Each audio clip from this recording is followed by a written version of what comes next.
आजच्या मिसाचे हेतू स्वर्गवासी विजय आगोस्तीन करवाल 1 वर्षाची आठवण देणार बस्त्याव मामा.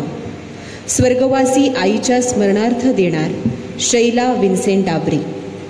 सर्व मृत नातेवाईकांच्या स्मरणार्थ देणार इस्माल फ्रान्सिस डाबरे.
पिता, पुत्र आणि पवित्र आत्मा ह्यांच्या नावे आपल्या प्रभू येशू ख्रिस्ताची कृपा, परमेश्वराची प्रीती आणि पवित्र आत्म्याचा सहवास तुम्हा बरोबर असो आणि तुम्हा बरोबर सुद्धा. प्रिय बंधू आणि भगिनीनो, या पवित्र रहस्याच्या उत्सवात सहभागी होण्यास आपण पात्र ठरावेत.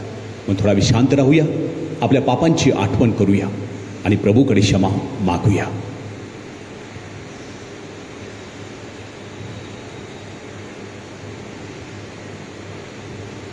सर्व शक्तिमान प्रभू परमेश्वराजवळ व तुम्हा बंधू आणि भगिनीजवळ मी कबूल करतो की कल्पनाने, शब्दाने, कृत्याने व हृदयाने मी फार पापे केली आहेत. माझा अपराध, माझा फार मोठा अपराध. म्हणून मी नित्यकुमारी पवित्र मरिया, सर्व देवदूत व संत यांना व तुम्हा बंधू आणि भगिनींना मी विनंती करतो की माझ्यासाठी आपल्या प्रभू परमेश्वराजवळ प्रार्थना करा. सर्व समर्थ प्रभू परमेश्वर आम्हावर दया करो, आमच्या पापांची आम्हाला क्षमा करो आणि आम्हाला सार्वकालिक जीवनाकडे नेवो. आमेन.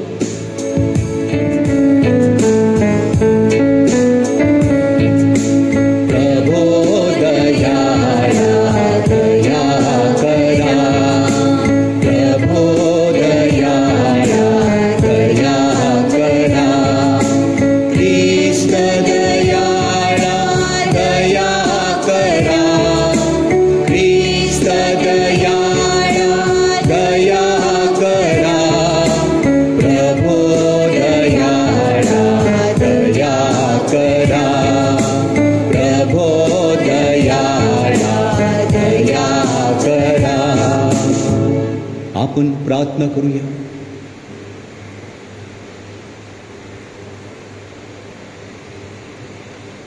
हे सनातन व सर्वोत्तम बाबा, आमच्या निर्मात्या व मार्गदर्शका, आमच्या अधिक जवळ राहा व तुझे स्तवन करणाऱ्या सर्वांच्या प्रार्थना ऐक. आमच्या पापांची क्षमा कर व आम्हाला पुन्हा जीवन मिळवून दे. तुझ्या प्रेमात आम्हाला कायम ठेव. ही प्रार्थना आम्ही तुझ्याबरोबर पवित्र आत्म्याच्या ऐक्यात सर्व काळ जिवंत राहणारा व राज्य करणारा एकच परमेश्वर तुझा पुत्र आमचा प्रभू येशू ख्रिस्त ह्याच्याद्वारे करतो. आमेन.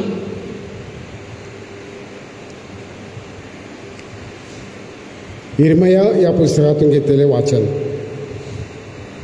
त्याच वर्षी यहुद्यांचा राजा सिदकिया ह्याच्या कारकिर्दीच्या आरंभी 4थ्या वर्षाच्या 5व्या महिन्यात गिबोनकर संदेष्टा हनन्या बिन अजूर याने परमेश्वराच्या मंदिरात याजकासमोर आणि सर्व लोकांसमोर मला असे सांगितले की सेनाधीश परमेश्वर इस्रायलचा देव असे म्हणतो, मी बाबेलच्या राजाचे जू मोडून टाकले आहे. बाबेलचा राजा नबुकदनेझर याने परमेश्वराच्या मंदिरातील जी पात्रे या स्थळातून घेऊन बाबेल येथे नेली ती सर्व 2 वर्षाच्या आत मी त्या स्थळी परत आणीन. यहुद्यांचा राजा यखन्या बिन युखामीन आणि बाबेल येथे पकडलेले यहुद्याचे सर्व लोक यांना मी या ठिकाणी परत आणीन. मी बाबेलच्या राजाचे जीव मोडून टाकेन असे परमेश्वर म्हणतो.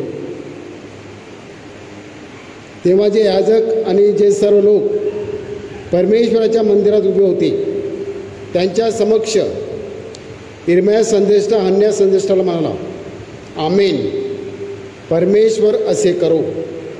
परमेश्वराच्या मंदिरातील पात्रे आणि बंदिवानासाठी सर्व लोक बाबेलहून या स्थळी परत आणण्याविषयी जी वचने तू संदेश रूपाने सांगितली त्याप्रमाणे परमेश्वर करो. मात्र जे वचन मी तुझ्या कानी आणि सर्व लोकांच्या कानी पाडतो ते ऐक. माझ्या आणि तुझ्यापूर्वी जे संदेश प्राचीन काळापासून होऊन गेले त्यांनी अनेक देश आणि मोठी राज्ये यावर लढाई, अरिष्ट आणि मरी जे येतील त्यांच्या विरुद्ध संदेश दिला. कोणी संदेष्टा शांतीचा संदेश देतो तेव्हा त्या संदेशाचे वचन प्रत्यास आले म्हणजे समजावे खरोखर परमेश्वराने त्याला पाठवले आहे. तेव्हा हनन्याने इर्म्या संदेशाच्या मानेवर असलेले जोखड मोडून टाकले आणि तो सर्व लोकांसमक्ष म्हणाला, परमेश्वर म्हणतो, याप्रमाणे बाबेलचा राजा नबुकदनेस्सर याचे जुमी पुऱ्या 2 वर्षाच्या आत सर्व राष्ट्रांच्या मानेवरून उतरून मोडून टाकीन. मग इर्म्या संदेष्टा आपल्या वाटेने गेला. इर्म्या संदेष्टाच्या मानेवरून जोखड काढून हनन्या संदेष्टाने मोडल्यावर इर्म्याला परमेश्वराचे वचन प्राप्त झाले. ते असे, जा हनन्याला सांग की परमेश्वर म्हणतो, तू लाकडे जोकडे मोडून टाकली पण त्याच्याऐवजी लोखंडी जोखड मी तयार करीन. कारण सेनाधीश परमेश्वर इस्रायलचा देव म्हणतो, या सर्व राष्ट्रांनी बाबेलचा राजा नबुकदनेस्सर याची सेवा करावी म्हणून मी त्याच्या मानेवर लोखंडी जू ठेवले आहे. त्यांना त्याची सेवा करावी लागेल. मी त्यांना वनातले पशुही दिले आहेत.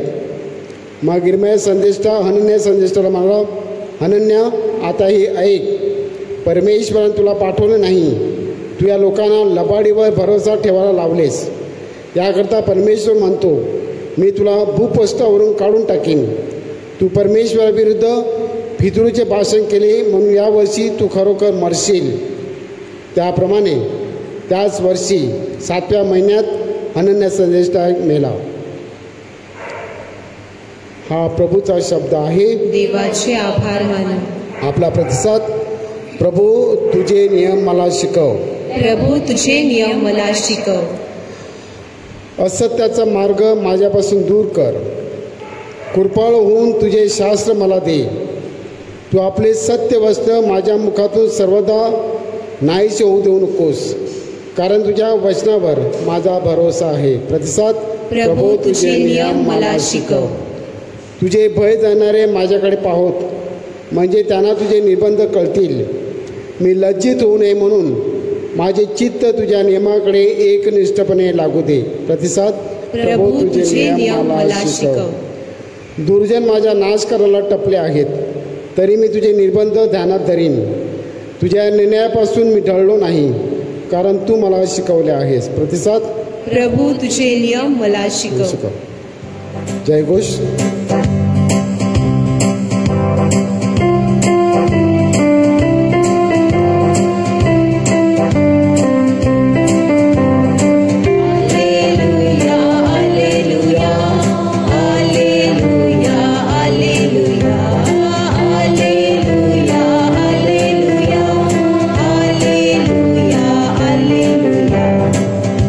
हे परमेश्वर, तुझी वचने हृदयाला आनंदित करतात, ती नेत्रांना प्रकाश देतात.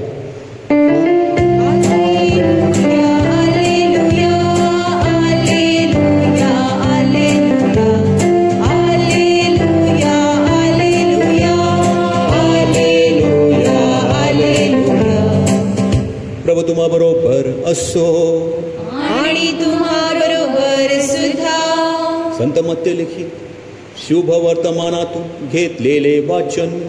हे प्रभू तुझा गौरव असो. मी लोकसमुदायांना निरोप देत आहे, तो तुम्ही तारावत बसून माझ्याकडे पलीकडे जा असे सांगून येशूने लागलेच शिष्यांना लावून दिले. मग लोकसमुदायांना निरोप दिल्यावर येशू प्रार्थना करायला डोंगरावर एकांती गेला आणि रात्रभर तो तेथे एकटा होता. इकडे वारा तोंडचा असल्यामुळे किनाऱ्यापासून बऱ्याच अंतरावर तारू लाटांनी हैराण झालेले होते. तेव्हा रात्रीच्या 4थ्या प्रहरी येशू समुद्रावरून चालत त्यांच्याकडे आला. शिष्य त्याला समुद्रावरून चालताना पाहून घाबरून गेले आणि म्हणाले, भूत आहे, आणि ते भिवून ओरडले. येशू त्यांना लगेच म्हणाला, धीर धरा, मी आहे, भिवू नका. तेव्हा पेत्राने उत्तर दिले, प्रभूजी, आपण असाल तर पाण्यावरून आपणाकडे येण्यास मला सांगा. येशूने म्हटले, ये. तेव्हा पेत्र येशूकडे जाण्यासाठी तारावातून उतरून पाण्यावरून चालू लागला. परंतु वारा पाहून तो भ्याला आणि बुडू लागला आणि मग जोरात ओढून म्हणाला, प्रभो, प्रभो, मला वाचवा. येशूने तत्क्षणी हात पुढे करून त्याला धरले आणि म्हटले, अरे अल्पविश्वासी, तू संशय का धरलास? मग ते तारावत चढल्यावर वारा पडला. तेव्हा जे तारावत होते ते त्याच्या पाया पडून म्हणाले, आपण खरोखर देवाचे पुत्र आहात. नंतर ते पलीकडे जाऊन गनेसरेतच्या भागात गेले आणि तेथल्या लोकांनी येशूला ओळखून आपल्या आसपासच्या सर्व प्रांतात माणसे पाठवून सर्व दुखणे इताना येशूकडे आणले आणि केवळ आपल्या वस्त्राच्या गोंड्यास आम्हाला स्पर्श करू द्या अशी त्यांनी त्याला विनंती केली. तेव्हा जितक्याने त्याला विनंती केली आणि जितक्याने त्याला स्पर्श केला ते सगळे बरे झाले. प्रभूचे हे शुभ वर्तमान. हे ख्रिस्ता तुझी स्तुती असो. माझ्या प्रिय बंधू आणि भगिनींनो, आजचं शुभवर्तमान पहिलंच वाक्य येशू लोकसमुदायाला निरोप देतो. आपण निरोप कधी देतो? जेव्हा आपण कुठे जातो. आपण अनेक वर्षांनी दुसऱ्यांना भेटणार असू किंवा आपल्या घरी कोण पाहुणा आला असेल आणि खूप दिवस पाहुणा असेल आणि तो कधी आता निघून जाणार असेल तर आपण निरोप देतो. म्हणजे प्रिय बंधू आणि भगिनो, येशू या जगामध्ये लोकांना निरोप देण्यासाठी आला नव्हता. येशू तर लोकांबरोबर राहण्यासाठी आला होता. येशू तर लोकांना बरं करण्यासाठी आलेला होता. येशू त्यांना जीवन देण्यासाठी आलेला होता. पण आजच्या शुभवर्तमानामध्ये पहिलंच वाक्य आपल्याला सांगत आहे, येशू लोकसमुदायाला निरोप देतो. का बरं? कारण जर तुम्ही कालचं शुभवर्तमान ऐकलं तर येशूने 5,000 लोकांना जेवू घातलं. ते जेवून तृप्त झाले आणि ते येशूला राजा करायला पाहत होते. का राजा करायला पाहत होते? कारण येशू आम्हाला खायला देतो. आम्हाला खायला आणि प्यायला देणारा हा राजा आहे असं येशूने लगेच त्यांची मनं ओळखली आणि त्यांनी फक्त मला खायला आणि प्यायला देणारा राजा आहे, मला राजा असा बनवू नये. आणि म्हणून येशू त्यांना सोडून, त्यांना निरोप देऊन एकांतामध्ये डोंगरावर निघून जातो. आता येशू डोंगरावर गेला. कशाला गेला? येशू जगामध्ये होता, परंतु जगाची काय इच्छा आहे, स्वतःची काय इच्छा आहे यासाठी तो जगत नव्हता. तर दाय विल बी डन, प्रभो तुझ्या इच्छेप्रमाणे हो. जसं माऊलीने म्हटलं, तुझ्या इच्छेप्रमाणे हो. तर माझी पित्याची इच्छा काय आहे ती जाणून घेण्यासाठी येशू एकांतामध्ये डोंगरावर गेला आणि तिकडे रात्रभर प्रार्थना करीत राहिला. येशूची प्रार्थना ही काही मिनिटाची नव्हती, ही काही तासाची नव्हती. येशूची प्रार्थना 10-10 तास आणि संपूर्ण रात्रभर होती. एवढं संपूर्ण रात्रभर येशू काय करायचा? येशू प्रार्थना करायचा, आपल्या पित्याशी बोलायचा. तुम्ही जगात राहा पण जगाचे होऊ नका, असा येशू ख्रिस्ताचा आपल्या सर्वांना संदेश आहे. जर आपल्याला जगाचा मोह झाला तर आपल्याला जग सोडताना काय होईल? दुःख होईल. आपल्याला जग सोडायलाच वाटणार नाही. पण जर आपण जगामध्ये राहिलो आणि जर जगामध्ये राहून आपल्याला जर प्रार्थना करायला आवडत असेल, आपल्याला जर मिसा ऐकायला आवडत असेल, जर आपल्याला येशूच्या सहवासामध्ये राहायला आवडत असेल, तर प्रिय बंधू आणि भगिनीनो, संताप्रमाणे आपण काय होऊ? जग सोडण्यासाठी, येशूसाठी एका पायावर हे जग सोडू, येशूसाठी एका पायावर मरायला तयार होऊ. आपल्याला मरणाची भीती वाटणारच नाही. आणि तसं कोणी केलं? आजचा संत वॉल्थे उफ. हा कुठला संत? स्कॉटलंडमधील हॅरिंग्टन या प्रांतामध्ये 1072 मध्ये त्याचा जन्म झाला आणि 1160 म्हणजे वयाच्या 88व्या वर्षी तो मरण पावला. त्याला भाऊ होता सायमन. हे दोघे लहान असताना हा सायमन काय करायचा? हा किल्ले बनवायचा आणि किल्ल्याभोवती लढाई करायचा. सैनिक व्हायला त्याला वाटायचं. परंतु वॉल्थेहूफ हा काय करायचा? हा चर्च बनवायचा. त्या चर्चमध्ये प्रभू येशू ख्रिस्त आहे हे दाखवायचा आणि त्या मातीच्या बनवलेल्या चर्च समोर, येशू ख्रिस्तासमोर तो तासनतास, त्या मातीने बनवलेल्या येशू ख्रिस्तासमोर तो तासनतास बसायचा. आणि तेच झालं. तो तरुण झाला. त्याचा भाऊ सायमन, ज्याला किल्ल्याचा वेळ, तो सैनिक होण्यासाठी निघून गेला. परंतु हा सन अगस्तीनच्या मठामध्ये सहभागी झाला. परंतु तिकडचं वातावरण हे चांगल्या शिस्तीचं नाही असं त्याला वाटलं आणि म्हणून तो सिस्टान्सियन या कडक शिस्तीच्या संस्थेमध्ये दाखल झाला. प्रियबंधू आणि भगिनींनो, त्याचं ते जीवन पाहून त्याला मेलरोज स्कॉटलंडमधील या ठिकाणी मठाचा प्रमुख करण्यात आलं. त्यानंतर त्याला सेंट अँड्रूज स्कॉटलंडमधला या धर्मप्रांताचं त्याला बिशप करण्यात आलं. जेव्हा त्याची फेरनिवड झाली तेव्हा त्यांनी ते पद सोडलं आणि पुन्हा मठामध्ये जाऊन तो प्रार्थना करू लागला आणि दीर्घायुष्यानंतर तो मरण पावला. तो काय सांगतो? जी गोष्ट आपल्याला सार्वकालिक जीवनाकडे नेत नाही ती गोष्ट काहीच फायद्याची नाही. ती आपण किती केली, त्यामध्ये आपल्याला किती आनंद वाटला, तर त्याचा आपल्याला काहीच फायदा होणार नाही.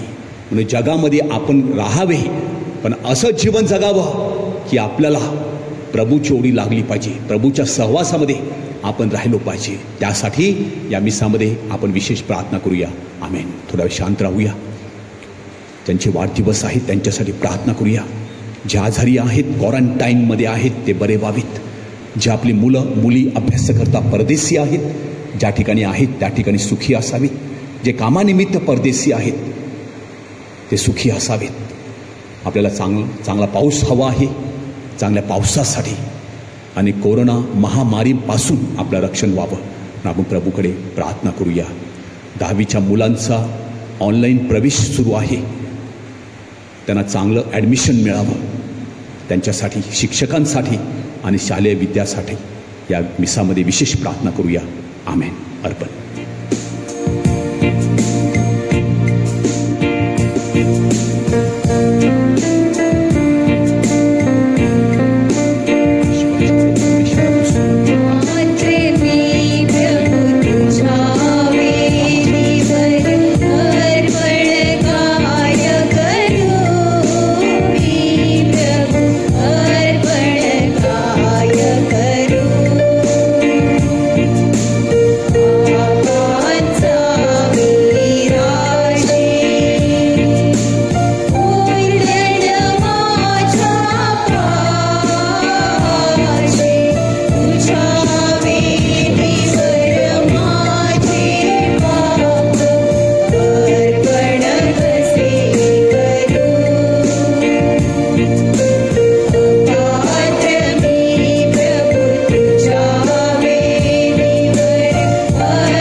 आणि भगिनीनो, माझे आणि तुमचे हे बलिदान सर्व समर्थ प्रभू परमेश्वर पित्याला मान्य व्हावे म्हणून आपण प्रार्थना करूया. आपल्या हातात अर्पण केलेल्या बलिदानाचा प्रभू स्वीकार करो आणि त्यामुळे त्याच्या वचन गुणगान गौरव होऊन आपले व त्याच्या पवित्र ख्रिस्त सभेचे कल्याण हो. हे दयाळू प्रभू, ही दाने पवित्र कर व आमच्या आध्यात्मिक त्याग कृत्यामुळे आम्हाला तुझे शाश्वत दान बनव. ही प्रार्थना आम्ही प्रभू येशूच्या नावाने करतो. आमेन. प्रभू तुम्हा बरोबर असो आणि तुम्हा बरोबर सुद्धा. तुमचे अंतःकरण प्रभूकडे लावा. आम्ही ते लावले आहे. प्रभू आमचा परमेश्वर याचे आभार मानूया. ते योग्य रास्त आहे. हे पवित्र पित्या, सर्व समर्थ सनातन परमेश्वरा, आमच्या प्रभू येशू ख्रिस्ताद्वारे आम्ही तुझे नित्य आणि सर्वत्र आभार मानावेत. हे योग्य व तारणदायक आहे. तुझ्या प्रिय पुत्राद्वारे तू हा मानवी परिवार निर्माण केलास. त्याच्याद्वारे तू आम्हाला पुन्हा तुझ्या प्रतिमेप्रमाणे बनविलेस. म्हणून सर्व सृष्टी मंडळातून तुझ्या आज्ञापालन व्हावे. ख्रिस्त सभेकडून तुझे स्तवन गायले जावे आणि स्वर्गातील सर्व संतांनी तुझे आभार मानावेत. हा तुझा हक्क आहे. म्हणून प्रभू, सर्व दूत, संत आणि गायनवृत्त यांच्या बरोबर आम्ही मोठ्या आनंदाने तुझे गुणगान गातो.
प्रभू, तू खरोखर पवित्र आहेस. सर्व पावित्र्याचा तू उगम आहेस. ही दाणे पवित्र करण्यासाठी तुझा आत्मा ह्यांच्यावर येवो. ही दाणे आमच्यासाठी आमच्या प्रभू येशू ख्रिस्ताचे शरीर व रक्त बनवत. स्वेच्छेने स्वीकारलेल्या आपल्या दुःख सहनापूर्वी प्रभूने भाकर घेतली, तुझे आभार मानले, ती भाकर मोडली आणि आपल्या शिष्यांना देत म्हटले, तुम्ही सर्वजण ही घ्या आणि खा. हे माझे शरीर आहे. हे तुमच्यासाठी अर्पिले जाईल.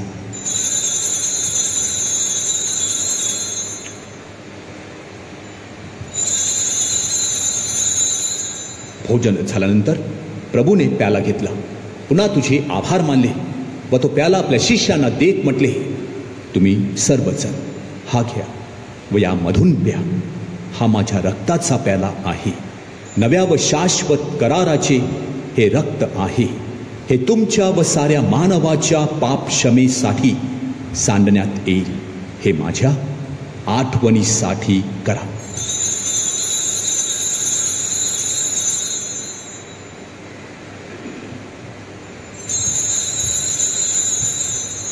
श्रद्धेच्या रहस्याचा आपण जयघोष करूया. ख्रिस्त जिवंत झाला, ख्रिस्त पुन्हा येईल. आमच्या प्रभू येशू ख्रिस्ताच्या मरणाच्या आणि पुनरुत्थानाच्या स्मरणार्थ हे पित्या, आम्ही तुला ही जीवनदायी भाकर, हा तारणदायक प्याला अर्पण करतो. तुझ्यासमोर उभे राहण्यास, तुझी सेवा करण्यास आम्हाला पात्र केल्याबद्दल आम्ही तुझे आभार मानतो. ख्रिस्ताचे शरीर व रक्त सेवन करणारे आम्ही सर्व पवित्र आत्म्याच्या कृपेने एक व्हावे असे आम्ही विनवितो. प्रभू, सर्व जगभर पसरलेल्या तुझ्या ख्रिस्त सभेची आठवण कर. आमचे परमगुरू फ्रान्सिस, आमचे महागुरू फेलिक्स व इतर सर्व धर्मगुरू यांच्यासह आमची तुझ्या प्रेमात उत्तरोत्तर वाढ कर. मरणातून पुन्हा उठण्याच्या आशेने ख्रिस्ताच्या विश्रांती पावलेल्या आमच्या बंधू भगिनीची आठवण कर. त्यांना व ख्रिस्त वास झाली तर सर्व लोकांना तुझी दिव्य दर्शन घडू दे. आम्हा सर्वांवर दया कर. देवमाता धन्यकुमारी मरिया, तिचे पती संत जोसेफ, सारे प्रेषित व जगाच्या आरंभापासूनच्या तुझ्या सर्व संतांसह आम्हाला शाश्वत जीवनाचे वाटेकरी कर. त्यांच्याबरोबर आम्ही तुझी स्तुती करावी व आमच्या प्रभू ख्रिस्ताद्वारे तुझा गौरव गावा म्हणून आम्हाला कृपा दे.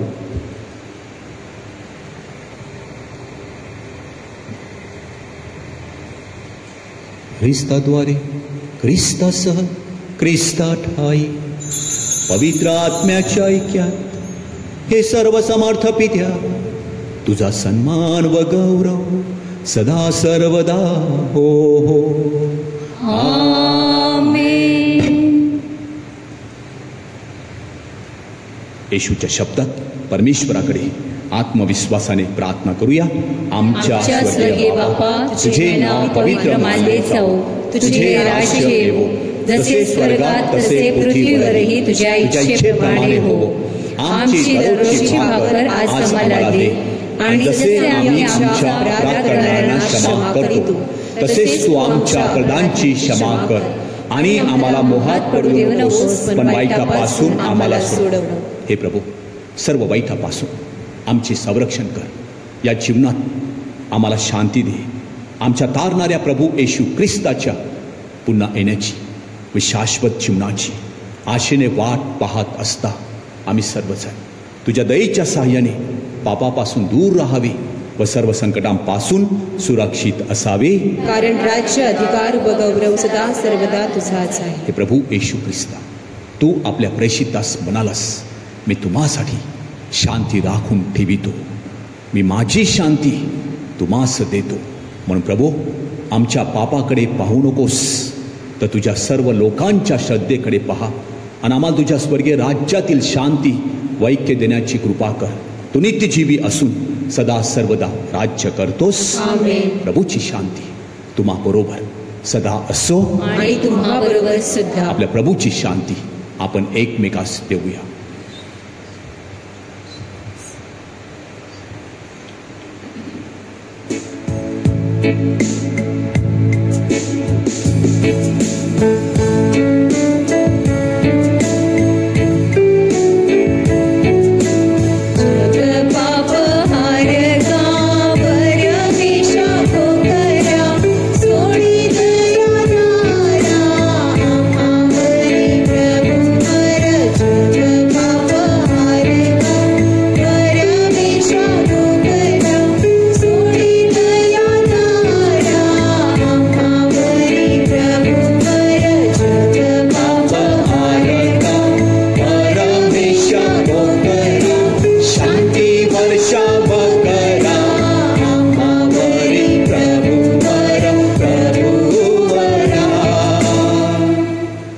जगाची पापे दूर करणारे हे परमेश्वराचे कोकूर पहा, प्रभू येशू ख्रिस्त. त्याच्या पवित्र बलिदानात सहभागी झालेले आपण सर्वजण धन्य. प्रभू, हे प्रभू, तुझा स्वीकार कराव्यास मी योग्य नाही, एक शब्द मात्र बोल, म्हणजे मी पूर्ण बरी होईल. शरीर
प्रभू म्हणतो, मी जीवनाची भाकर आहे.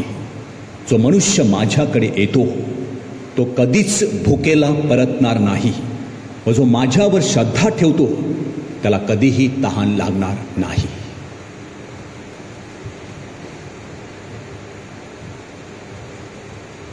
आपण प्रार्थना करूया.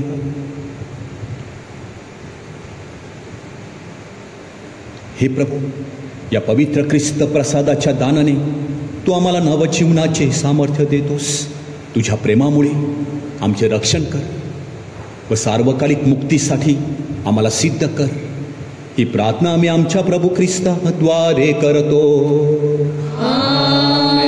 प्रभू तुम्हा बरोबर असो आणि तुम्हा बरोबर सुद्धा. सर्वशक्तिमान प्रभू परमेश्वर पिता, पुत्र आणि पवित्र आत्मा तुम्हाला आशीर्वाद देवो. आमेन. त्या ख्रिस्ताच्या शांतीने तुम्हाला पाठविण्यात येत आहे. देवाचे आभार मानूया. करोना व्हायरसमुळे बाधित लोकांसाठी प्रार्थना. सर्व समर्थ व दयावंत परमेश्वरा, सर्व जगाला तू तुझे प्रेम सदैव व सर्वत्र दाखवत असतोस. करोना व्हायरसमुळे बाधित झालेल्या ह्या विश्वाच्या वेगवेगळ्या भागातील लोकांसाठी आम्ही करीत असलेली प्रार्थना दयेने ऐक. करोना व्हायरसमुळे निर्माण झालेली परिस्थिती आटोक्यात आणण्यासाठी ह्या आजाराने पछाडलेल्या व्यक्तींना व त्यांच्या कुटुंबियांना आरोग्यदायी स्पर्श लाभण्यासाठी आम्ही तुझ्याकडे कळकळीने याचना करतो. ह्या आजारावर लवकरात लवकर प्रभावी उपाय शोधण्यासाठी संशोधन करणाऱ्या डॉक्टर्सच्या प्रयत्नांना यश लाभावे म्हणून आम्ही तुझी करुणा भागतो. लोकांच्या हितासाठी झटणाऱ्या सरकारी व आरोग्य यंत्रणांद्वारे ह्या आजारावर मात करण्यासाठी योग्य पावले उचलली जात आहेत. त्यांच्या फलद्रुपतेसाठी आम्ही प्रार्थना करतो. ही प्रार्थना आम्ही प्रभू येशू ख्रिस्ताद्वारे करतो. आमेन. शेवटचं गायन.